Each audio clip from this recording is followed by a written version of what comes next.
threw a little swing route to the left. The guy pushed me, and I just kind of slipped and lost my footing, and I fell over and just hit the left side of my head, which that's probably been done thousands of times. And the next thing I remember, I was snoring.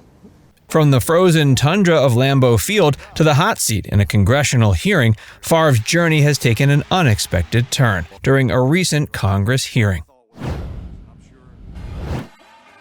The setting: Brett Favre before Congress. On September 25, 2024, Brett Favre, the NFL legend known for his rocket arm and Iron Man streak, found himself in an unfamiliar arena, the congressional hearing room. The House Ways and Means Committee had convened to discuss the misuse of welfare funds in Mississippi, a scandal that had unexpectedly ensnared the former quarterback. As Favre began his testimony, few could have predicted the shocking personal revelation that soon overshadowed the proceedings. Favre's opening statement. He began by establishing his roots and credentials. Chairman Smith, Ranking Member Neal, members of the committee, my name is Brett Favre, and I very much appreciate the opportunity to testify here today. I was born and raised in Mississippi. My parents were school teachers. I played football for Southern Miss and professionally for 20 years and was inducted into the Pro Football Hall of Fame.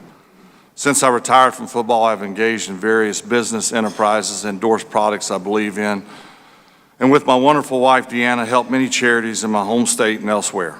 This opening set the stage for Favre's connection to Mississippi and his post-football endeavors. He then touched on the challenges he's faced throughout his career. Throughout my career, there were many highs and many lows. Those lows helped me find out who I really am. They taught me to persevere, overcome challenges, and succeed. But the challenges my family and I have faced over the last 3 years because certain government officials in Mississippi failed to protect federal TANF funds from fraud and abuse and are unjustifiably trying to blame me, those challenges have hurt my good name and are worse than anything I've faced in football. The welfare scandal, TANF funds misuse. Favre then delved into the heart of the matter, the misuse of temporary assistance for needy families, TANF funds in Mississippi. When this started, I didn't know what TANF was. Now I know TANF is one of the country's most important welfare programs to help people in need.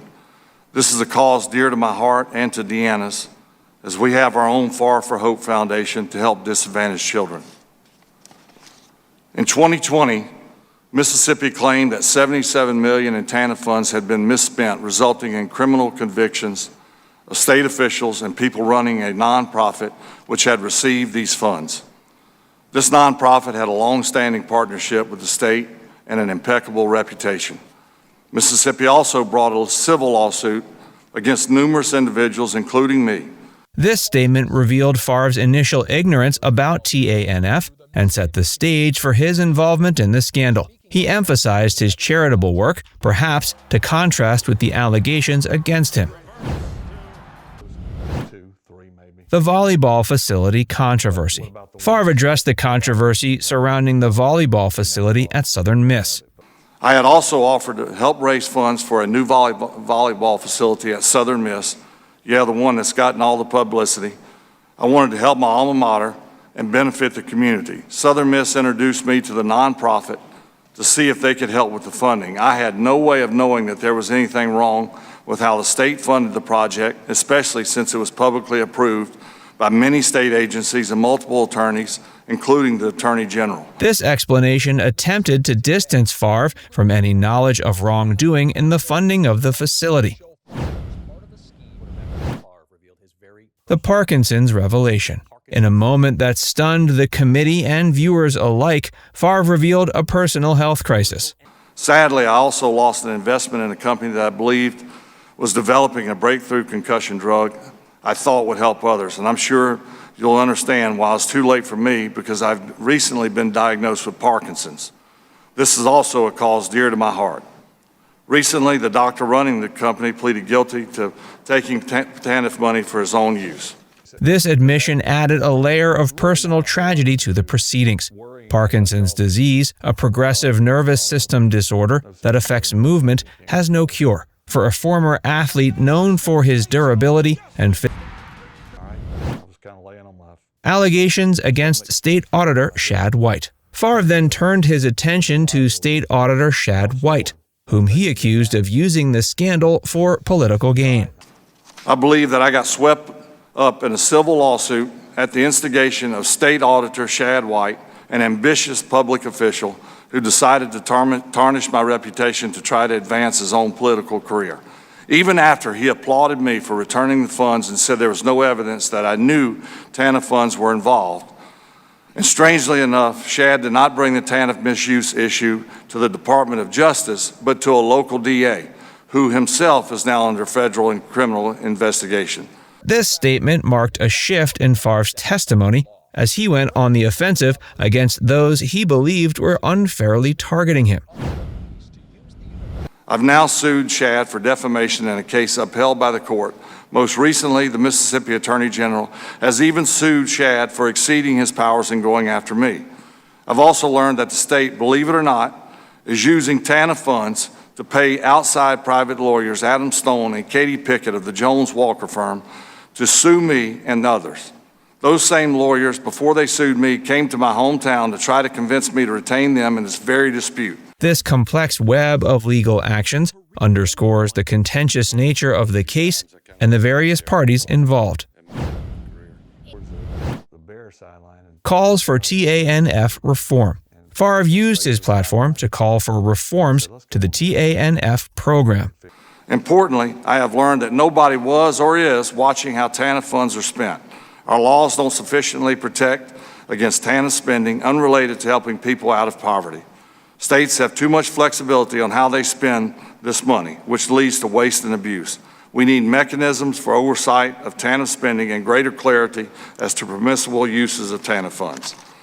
Democrats and Republicans should agree. Rampant state misuse of TANF funds is hurting efforts to help vulnerable families and children.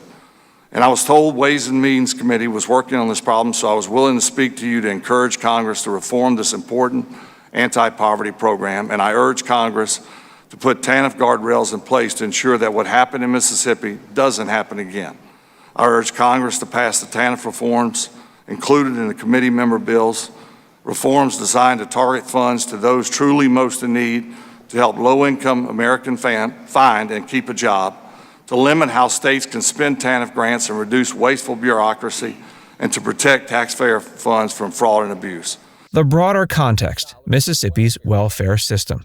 To provide a wider perspective on the issue, it's important to consider the testimony of Jarvis Dortch, Executive Director of the American Civil Liberties Union of Mississippi. Dortch highlighted systemic issues in Mississippi's welfare system. Quote, "We have intentionally made it too complicated, and it's so complicated that people cannot get the benefits. I think the vast majority of Mississippians who are in need are good people who need some extra cash, that need help with transportation, that need help with childcare. Those are the things that we should easily be able to supply, folks." Dortch's testimony underscored the broader implications of the scandal, pointing out that while high-profile cases like Favre's grab headlines, the real victims are the Mississippi families who are unable to access needed assistance. The Parkinson's diagnosis, a deeper look. Parkinson's disease is a neurodegenerative disorder that causes parts of the brain to deteriorate, affecting movement and cognition.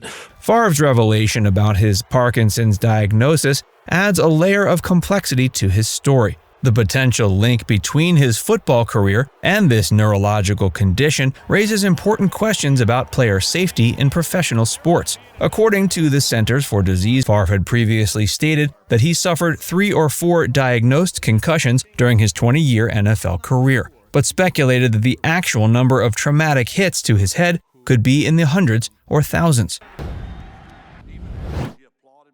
The ongoing legal battle. While Favre has not been charged with any crime, he remains embroiled in a civil lawsuit. The state of Mississippi is seeking to reclaim additional funds, including nearly $730,000 in interest on the $1.1 million Favre previously repaid for speaking engagements that the state auditor says he never attended. Favre's legal team has been fighting back, filing defamation lawsuits against State Auditor Shad and others who have publicly commented on the case. These legal maneuvers highlight the complex and contentious nature of the scandal. public perception, and media coverage. Favre's 20-year career possibly made him more susceptible to the disease. Hundreds, probably thousands of concussions, including this career-ending one in 2010. It's one of the few times I kind of went blank there for a while in my career. In general, repeated hits to the head are linked to neurodegenerative diseases. Concussions and even subconcussive hits can alter brain structure and chemistry. The future of TANF and welfare reform. Favre's testimony and the broader scandal have brought national attention to the issue of welfare fund management and oversight. The case highlights potential weaknesses in the Mississippi case, serves as a stark example of what can go wrong when proper oversight and accountability measures are not in place. The outcome of this scandal and any resulting reforms could have far-reaching implications for how welfare programs are administered across the country. Now it's time to hear from you. Or do they serve as a distraction from the allegations against him? Let us know your thoughts in the comments section below.